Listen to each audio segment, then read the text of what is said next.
เจริญพรท่านสาธุชนทั้งหลายรายการธรรมทานจากวัดพุทธปัญญาเมืองพอมโนารัฐแคลิฟอร์เนียประเทศสหรัฐอเมริกามาพบกับท่านผู้ฟังท่านผู้ชมในวันที่20เมษายนพุทธศักราช2569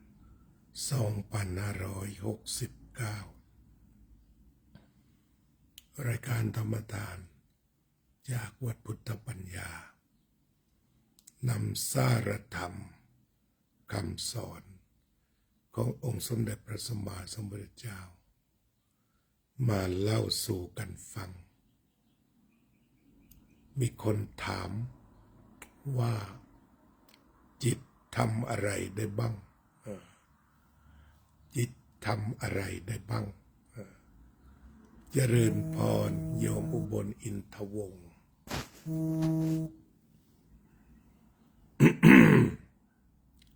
ขออนุญาตดื่มน้ำหน่อย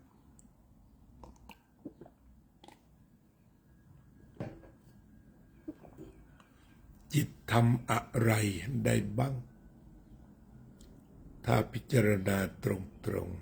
ๆตามองค์ประกอบของชีวิตหรือที่เรียกว่าขันธ์ห้าชีวิตประกอบด้วยกายกับจิตกายประกอบไปด้วยธาตุดินธาตุน้ำธาตุไฟธาตุลม อากาศธาตุนี่เรียกว่าส่วนกายทีนี้เอาละส่วนจิตจิตทำอะไรบ้างทำหน้าที่รับรู้ทำหน้าที่รับรู้ทางตาทางหูทางจมูกทางลิ้นทางกายทางใจหรือว่าทำหน้าที่รู้รูปทางตารู้เสียงทางหูรู้กลิ่นทางจมูกรู้รสทางลิ้นแล้วก็รู้จักหนาวร้อนอ่อนแข็งตึงหย่อนทางกายและคิดถึงอดีตปัจจุบันอนาคตทางใจตรงนี้จิตทำงานอย่างนี้สามารถที่จะรับแล้วก็รู้รับรูปก็รู้ไปอย่างพิเศษว่ารูปนี้สีอะไรทั้งหมดที่เห็นได้ทางตาเราเรียกว่ารูปเรียกรวมว่ารูปรถยนต์ก็เป็นรูปรถยนต์สีอะไรวิ่งไวขนาดไหนต้นไม้นี้สีอะไรผลไม้สีอะไรก็สามารถเห็นแล้วก็แยกสีบ้างแยกขนาดบ้างนี่ก็เรียกว่าเป็นวิญญาณจิตทำหน้าที่วิญญาณก็คือรับรู้ทางตาหูจมูกลิ้นกายใจทีนี้ต่อมาก็ทำหน้าที่รู้สึกชอบไม่ชอบและยังไม่รู้ว่าชอบหรือไม่ชอบดีเรียกภาษาธรรมก็เรียกว่าเป็นสุขเวทนาทุกขเวทนาอทุกขมสุขเวทนาเจริญพรโยมสุนิตวงศ์สุเทพโยมนพรัตน์บุญกอบโยมโจ้เจริญพรก็เรียกว่าจะมีความรู้สึกอยู่3ประการแหละรู้สึกชอบรู้สึกไม่ชอบ หรือยังบอกไม่ได้ว่าชอบหรือไม่ชอบอาจจะรอข้อมูลหรือเรียกว่าสิ่งร้าวสิ่งที่ร้าวนั้นเข้มดีไหมเจือจางไหม จึงอย่าบอกได้ว่าชอบหรือไม่ชอบจึงได้แก่ยังไม่รู้ว่าชอบหรือไม่ชอบ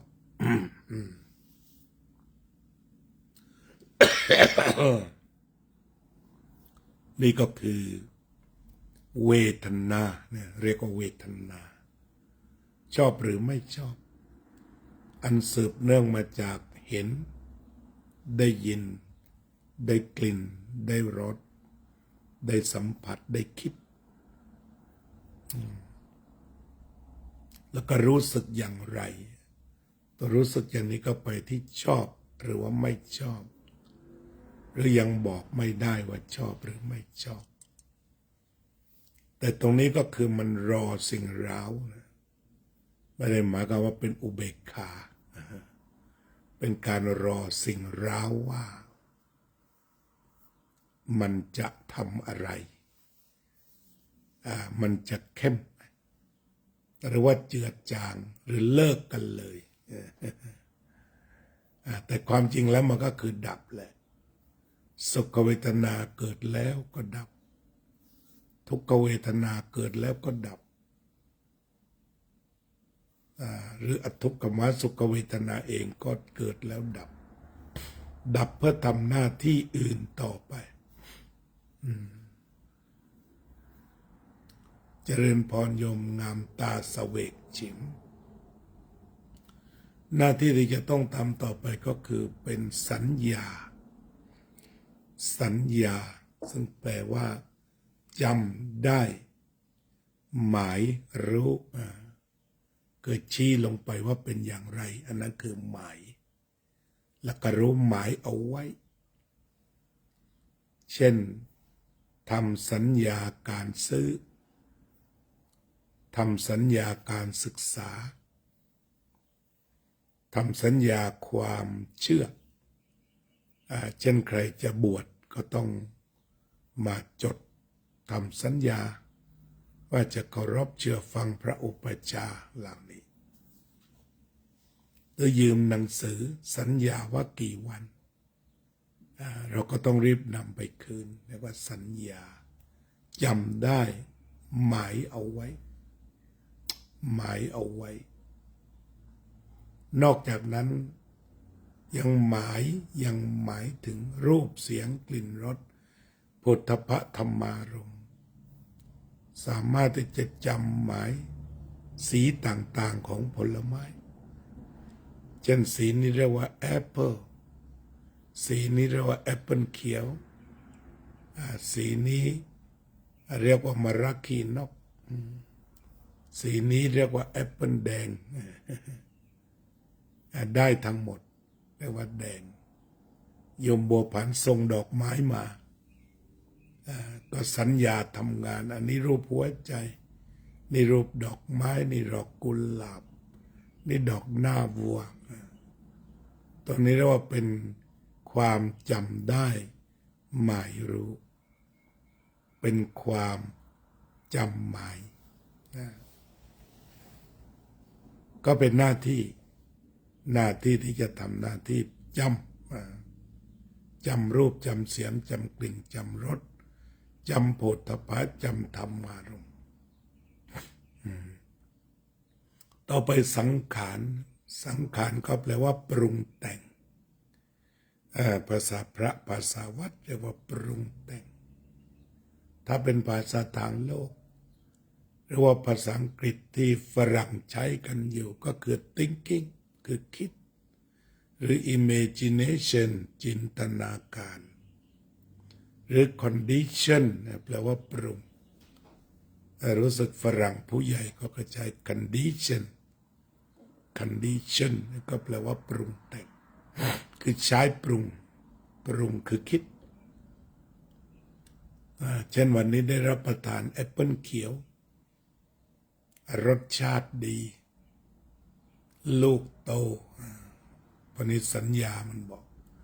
สังขารเลยถามว่าซื้อจากที่ไหนนะซื้อจากที่ไหนเจริญพรยมริเจตโมดิธรรมโมธรรมโยมบุญรัตนสงขลา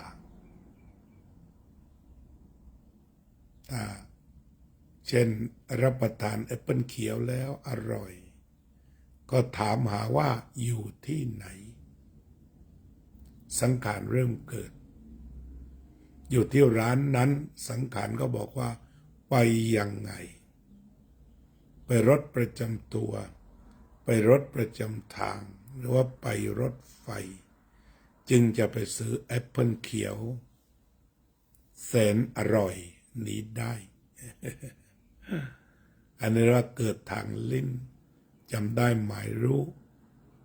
แล้วก็จะไปซื้ออย่างไรมีหลายคนตอนเช้าจัดรายการติ๊กต็อกได้ฟังธรรม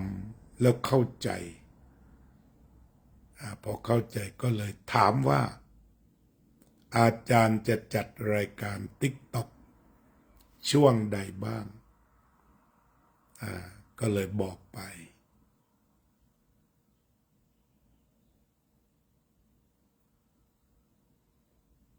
ยังไม่ได้พบเลยยังไม่ได้เข้ามาไม่เป็นไรรอได้สบายจ้ะอันนี้ก็คือ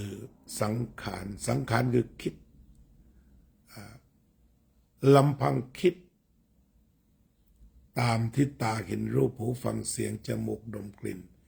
ลิ้นลิ้มรสกายถูกต้องโผฏฐัพพะจิตใจรับธรรมารมณ์นั้นไม่บุญไม่บาปก็ว่าเป็นอัพยากตะคิด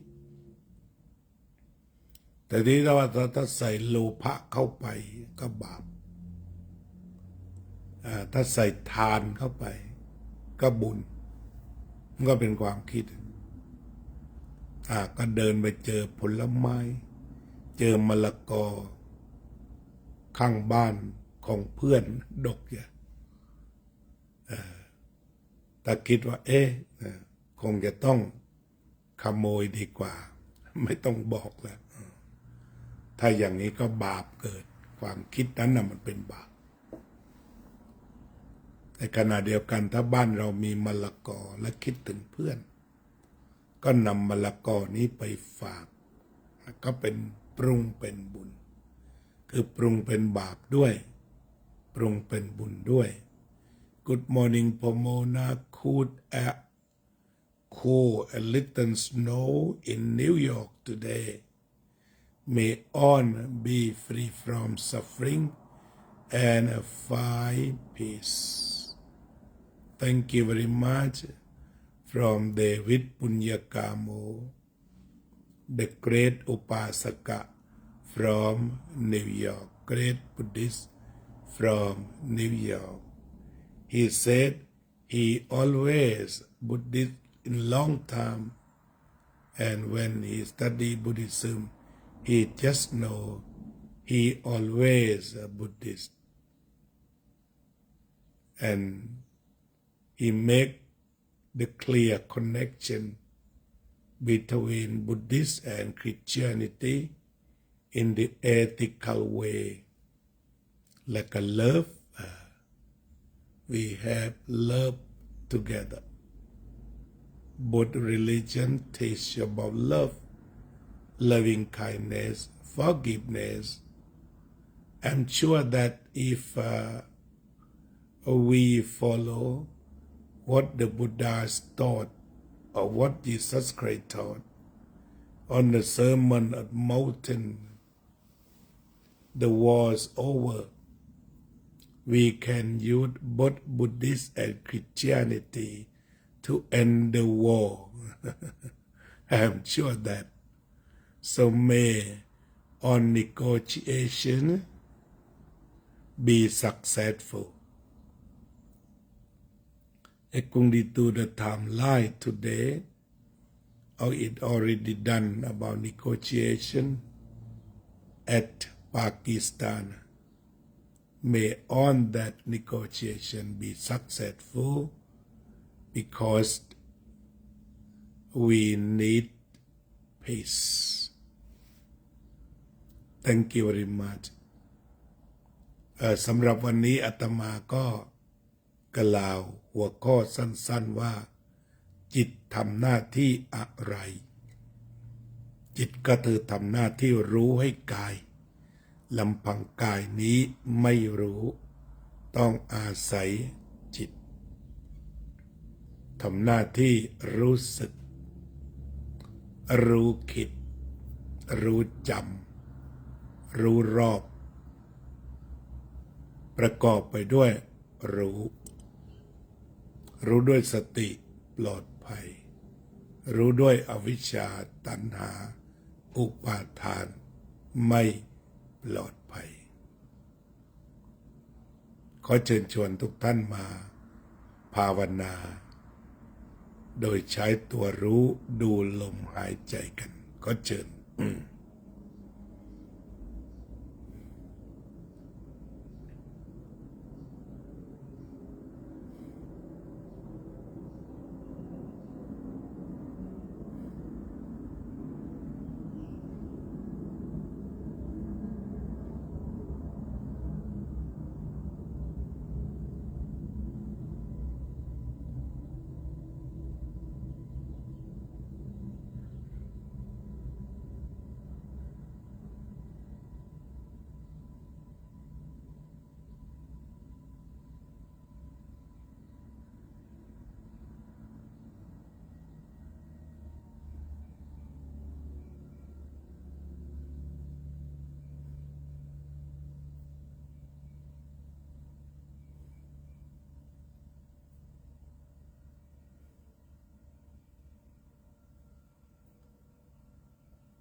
สัพเพ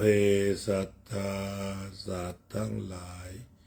ที่เป็นเพื่อนทุกข์เกิดแก่เจ็บตายด้วยกันทั้งหมดทั้งสิ้นอเวราโหนตุจงเป็นสุขเถิดอย่าได้มีเวรแก่กันและกันเลยอัพยาปัจจาโหนตุจงเป็นสุขเถิดอย่าได้พยาบาทเบียดเบียนซึ่งกันและกันเลยอานิกาโอนตุจงเป็นสุขเถิดอย่าได้มีความทุกข์กายทุกข์ใจเลยสุขีอัตตานะปริหารันตุจงมีความสุขกายสุขใจรักษาตนให้พ้นจากทุกข์ไป